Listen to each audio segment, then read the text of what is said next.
video game review for you, and it's Ace Lightning for the PlayStation 2, which is a game based on a TV show that I have never heard of until I bought and played the game. So, let's check it out.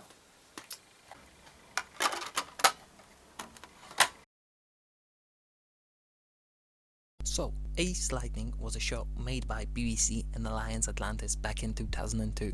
The show was a mixture of live action and CGI, and that was something uncommon back then, I swear, I don't know. But like with many shows that were trying something different, they got cancelled due to low popularity. But at least they got a video game out of it, you know, which not many shows can say. So was the show good? I don't know, I didn't see it, but if it's anything like the game, I would say I would have loved it as a kid. And now it would have been like a guilty pleasure or something. So, when we start the game, we are greeted by an intro video. Technically, it's not a video, but a comic book style slideshow, narrated by some cool sounding guy. Lord Fear's aim is to leave the 6th dimension, to escape to other dimensions, other worlds, where he will reign supreme. So the story is simple. A bad guy called Lord Fear has an amulet that does evil. So the good guy named Ace Lightning wants the thing back. The evil guy thinks ahead, so he splits the amulet into pieces and scatters around the Carnival of Doom. Wait, is he? He looks like he's doing something different in the cutscene. What? He hides it under a rock? That is just so stupid. So stupid. But wait. Let's look at it from a different angle, okay? Let's say he hides it under a rock and tells Ace Lightning that he hid it for the Carnival of Doom, or whatever. And, you know, Ace Lightning goes, runs, shoots, whatever, and in the end, he doesn't seem to find the amulet. It's nowhere to be found. So he goes to Lord Fear again, and, you know, where is the amulet? And Lord Fear says, ha ha ha, I put it on the rock behind you, you stupid fool. Genius! So yeah, the story is quite cheesy, you know, but I like it, you know, it's entertaining in small doses. After the intro, we get a menu which plays a song that I guess is trying to tell me something. We don't have to play this game all alone, 'cause... Yeah. So as we begin the game, we get a choice of 3 difficulty levels. I recommend medium because I like to enjoy a game and I don't like to punish myself, and I don't like it when it's too easy, unless I love a game, so then different rules apply. So, as the game begins, we enter a hub world, which not many games do, by the way, so kudos to developers for doing that. As you probably already noticed, this game is a 3D action platformer, which is cool. So the main goal is to collect all the pieces of an amulet that the bad guys scattered throughout the Carnival of Doom. To enter the first world, you need 1 piece of an amulet, which shows up out of nowhere and flies up to the first world entrance. Here's a little problem: if you skip the cutscene of an amulet arriving, you have to wait for it in the game for it to arrive. So you're basically in a no-win situation, you have to wait for it either way. And this happens throughout the whole game, and it gets annoying a bit. The rest of the pieces of the amulet you get for completing a level or defeating a boss. You need to collect all of the pieces of the amulet in each world in order to progress to the next world. Each world in the game is divided into 3 levels, 2 normal levels and 1 level with a boss at the end. When entering a world, you get a cutscene that repeats every time you re-enter the world or complete the level. Which can get a bit annoying after a while, but that's more of a nitpick, you know. By the way, the second level in the first world deserves an award for one-of-a-kind level entry. A trampoline, how cool is that? I've never seen that in a game before. Every level in each world does a great job representing the place you're meant to be in. Like the circus really feels like a circus. A castle feels like a castle. A hedge maze feels like a maze with hedges. So I have no complaints in terms of the level design. In fact, I love the level design. It's one of the best I've ever seen. Very creative, and no level is the same. The levels are divided into different gameplay elements, you know, like platforming, minor puzzles, or just straight down shooting action, which is fun. From time to time you enter these first person mode levels. Technically only twice. These levels are made of sliding down the pipe very slowly and avoiding obstacles. These parts are rather boring, repetitive and lengthy, which is not a good combination if you ask me, but at least the game tries to spice things up a bit. So, this being an action platforming game, you're probably wondering what kind of weapons you have at your disposal. Well, the game is rather bare bones when it comes to weapons. The main weapon that you use the most is a lightning lance that shoots out projectiles that use up energy, which can be easily refilled by collecting lightning symbols or by defeating an enemy. Tip: if you don't waste any ammo, it will always be full, because most of the enemies give back the exact amount of ammo needed to defeat them. But don't worry if you run out of ammo, because you also have the ability to punch, which is more powerful than shooting stuff, but you're also more likely to get hurt. Also, when you have no ammo and press the shoot button, you'll shoot a paralyzing projectile that is useful to defeat enemies and regain the ammo. And trust me, this will happen often, but it's not a bad thing, you know, it's a pretty good weapon. It's a disappointment that you cannot switch between the paralyzer and the normal weapon, but I guess you can't have everything. Scattered throughout the levels are power-ups like before mentioned lightning that refills your ammo. Also, if your ammo is full and you collect enough of the lightnings, you get a lightning laser attack. That's slightly more powerful, but it needs to be fully charged in order to work, so yeah. The other power-ups are blue bottle, that's called lightning juice, and it regains your life. The bottle to me looks like a nitrous bottle, I don't know why, but anyway. The shield is a shield, self-explanatory. Double jump shoes, also self-explanatory. In terms of collectibles, there are Doom coins, which are useless in my opinion. They have no value or anything, but you have to collect them in order to complete the level. It's usually 100, there's always enough of them, I never had a problem with that. And last but not least are hearts. They're basically lives. You can also get lives by collecting 150 coins. So I guess there is a use to these coins in the end, huh? You can only hold down up to 9 lives, which on later levels might not be enough for some players such as me. I've lost at least 40 lives during the last levels. A tip: if you need lives, the second level in the first world will give you like at least 6 or 7 lives, depending if you collect the coins or not. The game features checkpoints scattered throughout the levels to make the deaths less annoying. What is very interesting about them is that you can teleport to a different checkpoint you previously collected.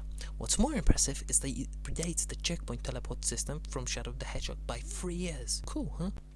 So, now let's talk about the controls. In short, the controls are tight in terms of walking and jumping, but you might find yourself hating the jumping in later levels because it's not perfect, it's not really smooth. But where the controls really start to come apart is in the combat.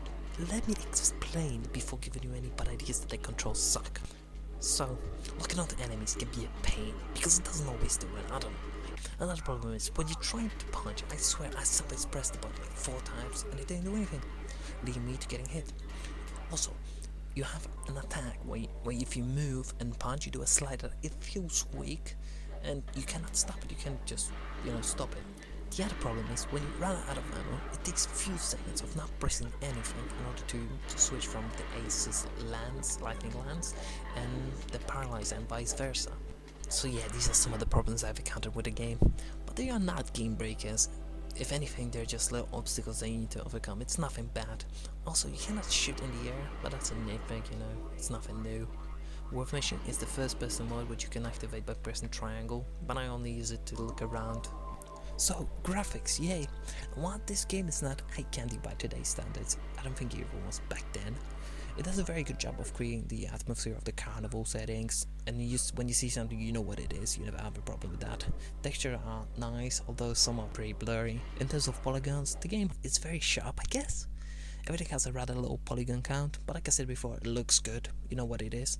Character models, when I compare them to the pictures of the show, they look just like them, so that's good. And this game is not supposed to, push the console to its limit. It's supposed to put you in the place, of the game, of the show, and be an enjoyable adventure, and it sure delivers here. So, frame rate. Ace Lightning for the PlayStation 2 has a good frame rate. I'm pretty sure it's 60 frames per second, but don't quote me on that, okay? But the game tends to drop the frames in various places, never due to too much on the screen, so I don't know, I think it's like a programming error or something. The drops are rather minor, but noticeable. They happen rather often, but it's nothing bad. The game never goes choppy, that's for sure. Also worth mentioning is that the game was also released on a PC, and I assume that version is okay, but I don't really like platforming on a PC unless you use a controller. Now music. Music in Ace Lightning is pretty good. Well, some pieces are meh. I never did not like any pieces, but also did not love any pieces. Also the boss battles do not have any music at all, and the final battle, you would want something to pump you, to make it feel like it's the last boss level, but it's rather disappointing. There's nothing, and it just feels weak. In terms of sound effects, they're okay. I swear the shooting sound is from Shadow Man, which is a great game, by the way. Everyone has to play it. So I got some leftover thoughts, so I'm gonna just drop them now, okay? So the game, while low budget, and the fact that it's technically a licensed game, got me very excited. I was wondering what will happen next. I didn't get too much into the characters as much, but I always wondered what level awaits me next, what will happen, Very good for a licensed game, And people always say licensed games are rushed, and that's why they suck. Bullshit. The fact they're rushed is true. It's obviously true because they have to be released as long as the thing is, in time. But I know many rushed games that are good. It all depends on the developers. If they do it because they want to do it, it will be good. If they do it because they want to cash in on, on the license, it will suck because they didn't put any effort into it. Other cool stuff in the game is the levels. I really can't stop thinking about the levels, how good they are. There's so much variety in them. They never feel boring. They never feel repetitive. They're always different. Everything is different. It's just so great. And the game rewards you for exploring. If you go like a different path or you do something different, you find something, In terms of enemies, there are some pretty cool enemies, plus each one has its own set of enemies, so, they never get repetitive or you never see the same thing twice, which is good. The boss battles in the games are pretty good. Some are better, some are bad. The last boss battle was challenging is pretty disappointing because, as I said before, there's no music, to make it, exciting. I especially love the second boss battle with Lady Illusion. It's one of my favorites in the game. The story in the game could have been better, but I think for a licensed game it's okay, and I think apparently it does the show justice. So, especially towards the end, I don't know, I felt like the ending was anticlimactic. I think that's what you say. The voice acting, as far as I'm aware, is done by the actors from the show, so that's great. But at times, the voice acting was rather dull. They didn't try too hard. Also, from what I've heard, the game doesn't follow the Ace lightning powers closely, because apparently in the show he can fly. But to be honest, if he could fly, I don't think it would have been that good, because I know many games from that time when they included flying, they didn't turn out very well. On a technical note, the game is a PAL exclusive, so in terms of PAL optimization, because some people care about that, it's very well done. The black bars are small. I believe the game runs at its original speed, so we had good stuff, and there is no 60Hz option, but to be honest, I prefer a well done 50Hz to 60Hz. Many of you will disagree, but I don't give a shit. There is also a GBA version of the game. I have not played it, so I have no comments on that. I might play it in the future if I find a copy. The biggest disappointment I think in the game is that there is no lasting appeal or replayability. As soon as you finish the game, you get the credit and that's it. You don't get anything. I wish there was something like a weapon, like a golden lance that does more damage or something, or a different costume, or an episode from the show, or a music video, or a concept art, anything, but nothing. You don't get anything. But I do see myself replaying the game in the future. So in conclusion, the game is fun. I could easily recommend it to anyone who likes to play games. Gamers might not enjoy it, but they're gamers, and I think the fans of the show will like it. I cannot speak for the fans because I did not see the show, so I cannot really say anything. But it's a great game. It has flaws. You have to overlook it. It's obvious it has flaws, but they're minor in my opinion. I easily overlook them. I think you can too.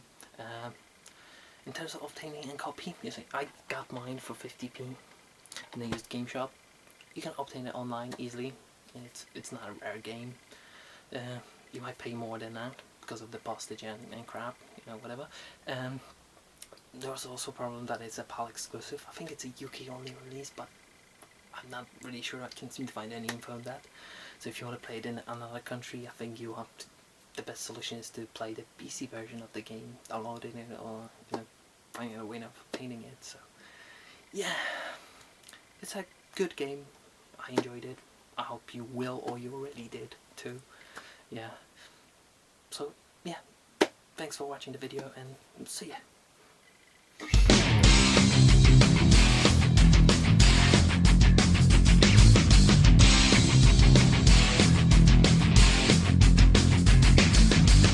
It's hard to take a stand, it's hard to do what's right. No matter how scared you are, you have to stand and fight. And we don't have to play this game all alone, 'cause there's a hero in us all.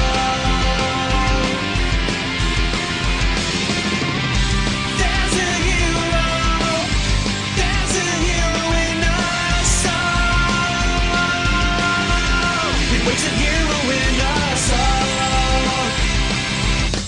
You have to do what's right, you have to do what's good. It's hard to stand and fight when you're misunderstood. We don't have to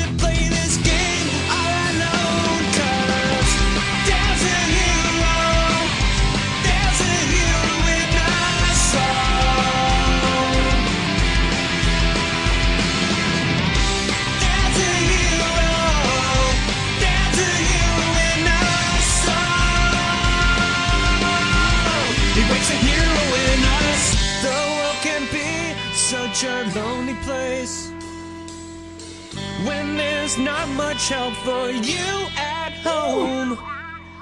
If I'm in trouble, I can count on